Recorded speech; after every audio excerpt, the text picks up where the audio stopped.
अस्सलाम वालेकुम दोस्तों, की हाल है? उम्मीद है सारे दोस्त ठीक होंगे।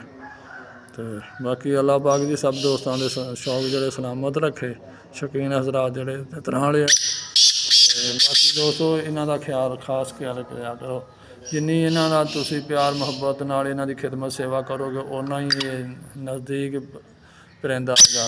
अल्लाह पाक देखो शाना, अल्लाह पाक ने किन्ने इन्हों के रंग भरे आ, फिर वो अल्लाह पाक की तारीफ करते हैं।